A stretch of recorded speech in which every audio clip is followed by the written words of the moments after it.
What is selective mutism? Selective mutism is a childhood anxiety disorder where kids are talking completely normally in their own homes, around their siblings, around their parents, fabulous chatterboxes, often the life of the party. But as soon as they go out the threshold of the door, could absolutely clam up and not talk at all. They can go to school and literally not be heard from for an entire year. Not to their teachers, not to their peers, not on the playground, not in the diner, not in their religious setting, not in their gymboree. Go back in the home, talking like fabulous chatterboxes again. They're social, they're usually of normal intelligence, they usually have perfectly fine language abilities, but have difficulty verbally expressing themselves. How common is selective mutism? It's a good question. The best estimates we have are about 1 in 140 young kids, so between ages 4 and 7. And that would be about 1 in every 3 classes in a typical elementary school.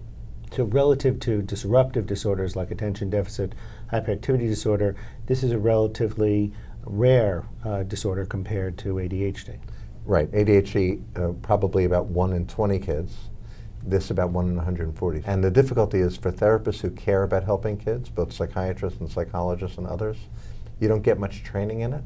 So we go out of our way to make these trainings available to others and get the information out about how to effectively help kids with selective mutism. What are the best treatment options that we have for these very young children who are somewhere, let's say, between 4 and 8 years of age who suffer from selective mutism?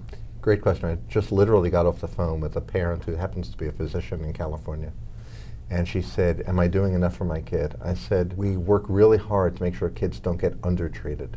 So for a typical 4 to 7-year-old that we work with SM, we start out with behavior therapy. But we know at this point, 3 sessions into it, your kid should be talking to me in a room without you there. I know 6 sessions into it, they should be talking with me in school with or without the teacher in the room. If they're not hitting these benchmarks, then we strongly encourage the parents to consider adding medication to the mix. We've never, ever had a parent come back to us and say, how could you possibly have told us to do this? So when parents make that move, they do find it helpful. Tell me about the Brave Buddies treatment program. Brave Buddies was an invention of ours when we thought about the fact that kids have selective mutism in school settings.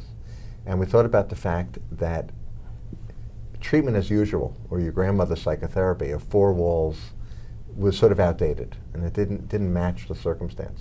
So we thought, how can we create a situation where kids get to practice being in school for an entire week? So Brave Buddies is an analog classroom, pretend classroom, and every kid every day gets to practice circle time, show and tell, ordering ice cream, trading in their points for prizes at a store. So it's this fabulously concentrated practice session for kids. And we chose Brave Buddies for the meaning of both being brave and having a buddy in your counselor who will help you do it, and the buddies that you develop in the program itself. What kind of treatment results do we get from kids who participate in the 5-day Brave Buddies program? So the kids who participate are uniformly increasing their spontaneous speech. They're all increasing in terms of how they respond to counselor prompts.